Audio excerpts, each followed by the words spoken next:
Hi friends. आज आप सबके लिए मैं झारखंड जीके का अगला पार्ट लेकर आया हूँ। ठीक है। और झारखंड जीके का क्लास लेकर आया हूँ और इसमें आप लोग को हम लगातार पढ़ा रहे थे। ठीक है। विद्रोह। ठीक है। आपका जनजातीय विद्रोह के अंतर्गत हम लोग आज देखने वाले हैं भूमिज विद्रोह। ठीक है। कौन सा जनजाति के संबंध में देखने वाले हैं हम लोग? भूमिज विद्रोह। ठीक है। चलिए फ्रेंड्स, अब आगे हम लोग चलते हैं। ठीक है। चलिए।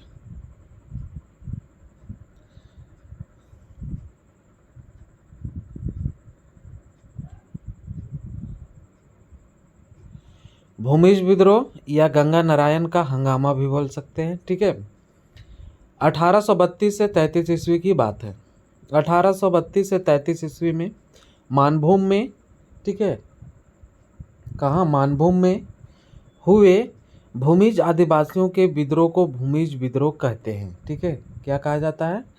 भूमिज आदिवासियों के विद्रोह को भूमिज विद्रोह कहा जाता है। और इस विद्रोह का नेतृत्व बड़ा भूम, ठीक है, यानी कि वीरभूम की जागीर के एक दावेदार गंगा नारायण ने किया और अंग्रेजों ने इसे गंगा नारायण का हंगामा की संज्ञा दी थी। ठीक है। और इस तरह से इसको गंगा नारायण का हंगामा का नाम पड़ता है। समझ गए? चलिए अब देखिए कारण। ठीक है। कारण में क्या है सो देखिए। क्या है कि यह विद्रोह बड़ा भूम राजा एवं उनके दीवान, पुलिस अधिकारियों और मुसीब नमक दारोगा तथा अन्य दिकुओं के विरुद्ध हुआ। बड़ा भूम के राजा पेलाक नारायण के मरने पर उनके दो पुत्रों रघुनाथ सिंह और लक्ष्मण सिंह के बीच उत्तराधिकार का झगड़ा हुआ। रघुनाथ सिंह उम्र में लक्ष्मण सिंह से बड़े थे।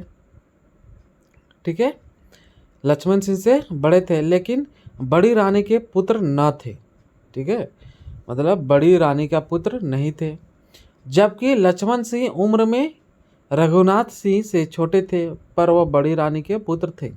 इसलिए जनजातीय परंपरा के अनुसार गद्दी के वास्तविक हकदार थे। ठीक है। यानी कि बड़े बेटे का संतान उसका राजगद्दी पर अधिकार होगा। कंपनी सरकार ने रघुनाथ सिंह का पक्ष लिया। उनके बाद क्योंकि वे ज्येष्ठ पुत्र के उत्तराधिकार का कानून मानते थे और कंपनी की सेना ने लक्ष्मण सिंह को मार भगाया और रघुनाथ सिंह को गद्दी पर बैठाया। बाद में लक्ष्मण सिंह को पकड़कर मिदनापुर जेल में बंद कर दिया, जहां उनकी मृत्यु हो गई। ठीक है। और वर्ष 1798 में बड़ा भूम नरेश रघुनाथ सिंह की मृत्यु होने पर ठीक वैसा ही झगड़ा उनके दो पुत्रों गंगा गोविंद सिंह और माधव सिंह में चला। ठीक है।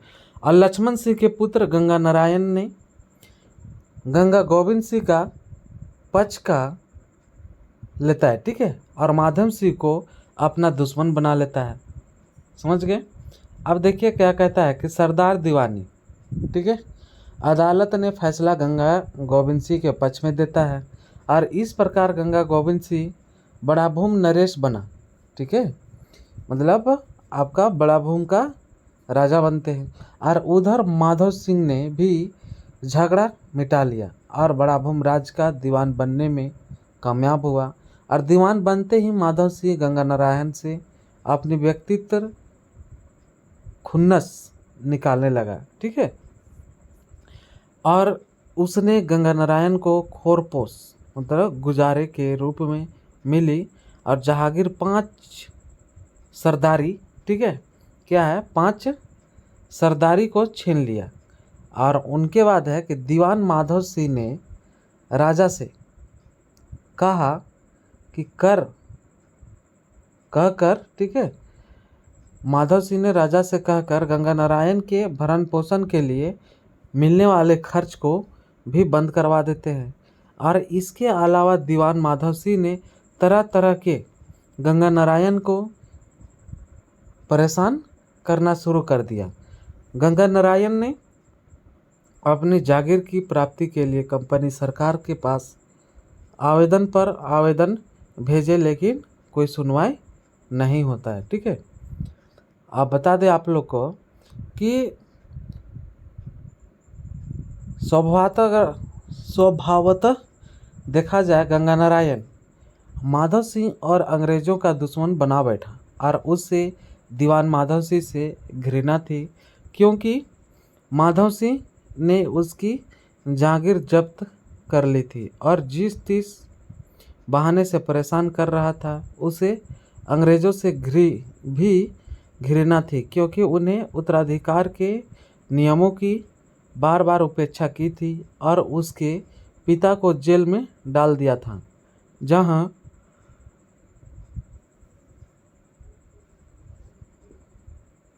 पर उनकी मौत हो गई थी। और साथ ही जागीर प्राप्त करने के लिए बार बार आवेदन करने पर भी अंग्रेज़ों ने कोई ध्यान नहीं दिया था।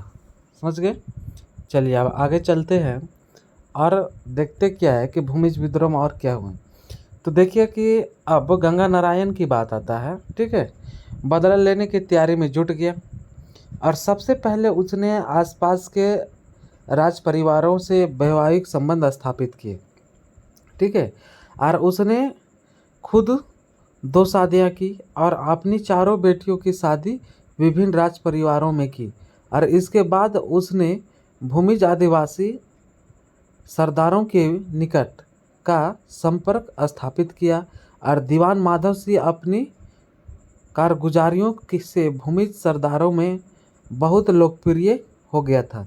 और माधव सिंह ने घटवालों यानी घाटों के रक्षक करने वाले, ठीक है, पर अतिरिक्त कर लगा दिया था। ठीक है, और उसने सारे राज्य में घरों पर टैक्स लगा रखे थे और जिसे घर घटी कहते थे। और इसके अलावा वह बड़ा भारी सूदखोर साहूकार था और वह बहुत ही ज़्यादा खुद लेता वसूली करने में बड़ी सख्ती से पेश आता। राज्य में अपने प्रभाव तथा अदालत का इस्तेमाल अपने पक्ष में करता और उसके चंगुल में जो एक बार फंसता फिर कभी न निकल पाता। जाहिर है कि भूमिज सरदार दीवान माधव सिंह के अत्याचारों से त्रस्त थे और उन्हें भी गंगा नारायण जैसे योग्य नेता की ज़रूरत थी, इसलिए वे गंगा नारायण के साथ हो लिए। ठीक है, आदिवासी समझते थे कि गंगा नारायण काल का अवतार है और उस पर काले की कृपा है। गंगा नारायण ने खुद भी अपने बारे में कई तरह के विश्वास फैला रहे थे, जैसे कि वह सरकारी सिपाहियों और उनकी बंदूकों पर जादू कर सकता आदि। ठीक है, अब देखिए विद्रोह का आरंभ और प्रसार एवं दमन, ठीक है, कैसे कैसे होता है। तो बता दें इसमें कि 26 अप्रैल 1832 को, ठीक है, बड़ा भूम राज्य के दीवान माधव सिंह की गंगा नारायण के हाथों क्रूर हत्या के साथ भूमिज विद्रोह की शुरुआत हुई। और 26 अप्रैल को गंगा नारायण सिंह 32 वर्ष की अवस्था में 5 सरदारी और 17 खानी के घटवालों की बड़ी सेना लेकर माधव सिंह पर हमला बोल दिया। उसे वे बामनी के पास की पहाड़ी में उठा ले गए और वहां मौत के घाट उतार दिया। पहला वार गंगा नारायण ने किया और फिर सब घाटवालों ने माधव सिंह को एक एक तीर मारा और इस तरह से सब लोगों ने प्रमाण दिया कि वे सभी इस घृणित व्यक्ति को अपना दुश्मन मानते थे।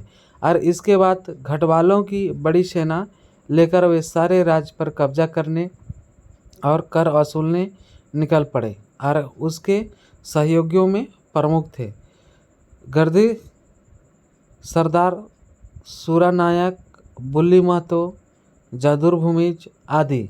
1 अप्रैल 1832 ईस्वी को उन्होंने बड़ा भूम राज्य की राजधानी बड़ा बाजार पर चढ़ाई की और कचहरी के मुंसिफ को माधव सिंह का पक्ष लेने के जुर्म में मृत्युदंड दे दिया और बाजार लूट लिया। बड़ा भूम नरेश गंगा गोविंद सिंह ने अपने महल पर आक्रमण का खतरा देख गंगा नारायण की सारी मांगे मान ली। ठीक है, उसने खोरपोश गुजारे के लिए तरफ 5, ठीक है, 5 सरदारी जागीर वापस कर दी और 2 मई 1832 को ईस्वी को गंगा नारायण ने बड़ा बाजार पर फिर चढ़ाई की और मुसीब की कचहरी नमक दारोगा, ठीक है, की कचहरी और पुलिस का थाना जला दिया। और आपका 14 मई 1832 ईस्वी को उन्होंने 3000 आदिवासियों की सेना लेकर मजिस्ट्रेट रसेल के सैनिकों पर हमला किया और 4 से 4, 5, 6 जून, ठीक है, मतलब 3 डेट आपका है दिया हुआ, 4, 5, 6 जून 1832 को बामनी की तरफ जाने वाले कंपनी के सेना पर हमला किया और उन हमलों से जमींदारों और कंपनी की सेना में इतना डर फैल गया कि सब के सब भागकर बांकुड़ा चले गए और गंगा नारायण सिंह बड़ा भूम के एक छत्र राजा बन गए। बरसात आ जाने के कारण गंगा नारायण ने अपनी गतिविधियां रोक दी और बरसात के बाद अगस्त 1832 ईस्वी में गंगा नारायण ने अपने समर्थकों को इकट्ठा किया और अकरो, अंबिका नगर, रायपुर, श्याम सुंदरपुर और फुलकुसुमा की रियासतों को लूटा। ठीक है, और लूटने के बाद आप लोग बता दें कि नवंबर 1832 ईस्वी में ईस्ट इंडिया कंपनी की सेना बरकंदाज ब्रैंडन और लेफ्टिनेंट ट्रिमर के नेतृत्व में आ पहुंची। अब पुरुलिया के निकट चाकुलतोर में गंगा नारायण ने उन पर हमला किया। ठीक है, लेकिन कंपनी की सेना इस हमले को रोकने में सफल रहती है। और आप बता दें कि अब डेंट के चाकुलतोर का जिम्मा संभाला और उसने गंगा नारायण और उनके 10 प्रमुख सहयोगी नेताओं को छोड़कर बाकी सबको हथियार रख देने पर माफ़ कर देने का ऐलान किया, लेकिन इसे किसी ने स्वीकार नहीं किया। 16 नवंबर 1832 को डेंट ने विद्रोहियों के कई गढ़ों को नष्ट कर डाला। ठीक है, और दिसंबर 1832 ईस्वी में डेंट ने बड़ी सेना इकट्ठा की और छोटे छोटे दस्तों में बांटकर, ठीक है, पहाड़ी अंचल में हर तरफ भेजा ताकि गंगा नारायण की बची खुची सेना नष्ट की जा सके। और डेंट को भी भूमिज विद्रोह के दमन का मुख्य श्रेय जाता है।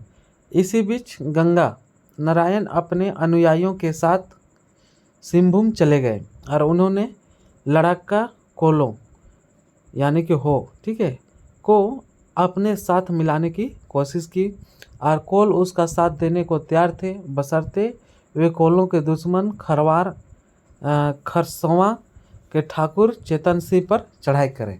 समझ गए? गंगा नारायण ने इस शर्त को मान लिया और खरसावां के ठाकुर चेतन सिंह के किले पर आक्रमण कर दिया, मगर दुर्भाग्यवश 7 फरवरी 1833 ईस्वी को गंगा नारायण सिंह खरसावां के ठाकुर चेतन सिंह के, ठीक है, सैनिकों के हाथों मारे गए और ठाकुर चेतन सिंह ने उनका सर काटकर अंग्रेज अधिकारी कैप्टन विलियमसन, ठीक है, कैप्टन विलियमसन के पास भेज दिया। और गंगा नारायण के मारे जाने से कैप्टन विलियमसन ने राहत की सांस ली और गंगा नारायण सिंह को जिंदा या मुर्दा लाने के लिए घोषित 5000 रुपये का सरकारी इनाम खरसावां के ठाकुर चेतन सिंह को दिया। गंगा नारायण की हत्या के बाद भूमिज विद्रोह जल्द ही ठंडा पड़ गया। ठीक है, और परिणाम बता दें कि परिणाम उसका फिर क्या पड़ता है। तो परिणाम के बात किया जाए कि यद्यपि भूमिज विद्रोह का दमन कर दिया गया, तथापि इस विद्रोह ने स्पष्ट कर दिया कि जंगल महाल में प्रशासकीय परिवर्तन की आवश्यकता है। 1833 ईस्वी में रेगुलेशन 13 के द्वारा जंगल महा जिला को समाप्त कर दिया और इस जिला के सोन पहाड़ी, शेरगढ़ और बिशनपुर को वर्धमान का अंग बनाया गया। ठीक है, शेष भाग तथा मिदनापुर से अलग किए गए ढालभूम को मिलाकर मानभूम जिला बनाया गया, जिसका मुख्यालय मान बाजार को बनाया गया। और इस नए जिले के अंतर्गत सुपुर, रायपुर, अंबिका नगर, सिमलापाल, फुलकुसुमा और श्याम सुंदरपुर, बड़ा भूम, झालदा, जयपुर, रघुनाथपुर, धनबाद आदि प्रमुख इलाके थे। बाद में 1838 ईस्वी में मानभूम जिला का मुख्यालय कहाँ पर चला गया? मान बाजार के स्थान पर पुरुलिया को बनाया गया। तो इस तरह से हम लोग देख पाए आज की क्लास में। ठीक है, आपका भूमिज विद्रोह। ठीक है, भूमिज विद्रोह देखिए, आगे तुरंत आप लोग को न्यू क्लास लाएंगे। ठीक है, अगला विद्रोह के रूप में। Thank you friends.